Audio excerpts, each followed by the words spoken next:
ဒီခိုကိုလမ်းပြီးတော့တုတ်တာခိုမာလေးကကန်ဆိုးတော့သိမ့်ရဲ့စွန်ရဲ့လက်သေးကြားမှာပါသွားတာအဲ့ဒါခေါင်းဖြတ်ပြီးတော့သွေးတန်ရဲရဲစားပစ်လိုက်တယ်အဲ့ဒါတနေ့တော့ဥပုံနေ့တနေ့မှာသူ့ရဲ့ကြောင်ထဲကိုတိရစ္ဆာန်၄ကောင်ရောက်လာတယ်အဲ့ဒီတိရစ္ဆာန်၄ကောင်ကဥပုံစောက်မယ်ဆိုတဲ့ရည်ရွယ်ချက်နဲ့ရောက်လာတာအခိုက်အတန့်တိရစ္ဆာန်ဖြစ်နေပြီမလို့အဲ့ဒါသူတော်ကောင်းအလောင်းအလျာတွေအဲ့ဒီတိရစ္ဆာန်တွေကပထမဘယ်သူရောက်လာလဲဆိုတော့အရှင်အနုရုဒ္ဓဖြစ်လာမဲ့ခိုကလေးရောက်လာတယ်အဲ့ဒီခိုကလေးကဘယ်နဲ့ကြောင့်ရောက်လာတော့ဆိုတော့အဲ့ဒီဥပုံနေ့နက်နက်ခင်းမှာသူကအစာရှာတယ်သူ့ခိုမကလေးနဲ့အစာရှာတယ်အဲ့ဒီလိုအစာရှားနေတော့ကောင်းငင်ကစွန်တကောင်က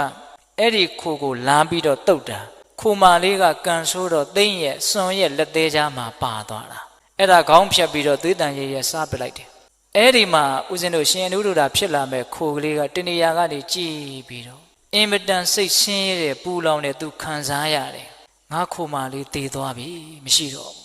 အဲ့ဒါနဲ့သူအစာဆက်ရှာလို့မရဘူးအင်မတန်ဆင်းရဲတယ်အဲ့ဒီမှာ तू စဉ်းစားတယ်တဲ့ဘာစဉ်းစားတော့ဆိုတော့ဒီလောက်ပူလောင်တဲ့ဆင်းရဲဘာကြောင့်ဖြစ်တယ်လဲလို့စဉ်းစားတယ်တဲ့ဦးဇင်းကဒါလေးတွေကိုသဘောကျတာဗျစိတ်တွေဆင်းရဲလာပြီဆိုရင်ရက်ပြီးတော့နည်းနည်းလောက်စဉ်းစားကြည့်စမ်းပါတရားခံရှာတာနော်ဒါဘာကြောင့်ဆင်းရဲတာလဲဒါလေးစဉ်းစားသင့်အဲ့ဒီတော့အဲ့ဒီခိုလေးကဉာဏ်ရှိတဲ့ခိုကလေးဆိုတော့အဖြေမှန်တွေ့တယ်ဩငါရဲ့ခိုမရဲ့အပေါ်မှာမပြတ်သားတဲ့တန်ရောစဉ်အနှောင်အဖွဲ့ကြောင့်ငါစိတ်ဆင်းရဲရတာကို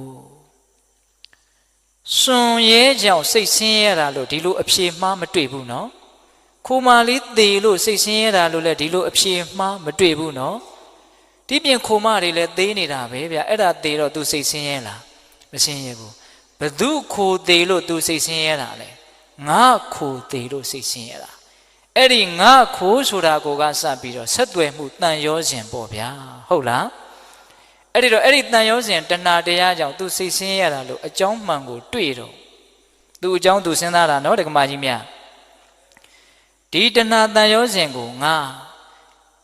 ပေတတ်မယ်နှိပ်ကွမယ်ဆိုတဲ့စိတ်နဲ့အဲ့ဒါဦးဇင်းတို့ဘုရားလောင်းရဲ့အကြောင်းကိုရောက်လာတာတဲ့သူ့ရဲ့ဥပုသ်ဆောင်ခြင်းရည်ရွယ်ချက်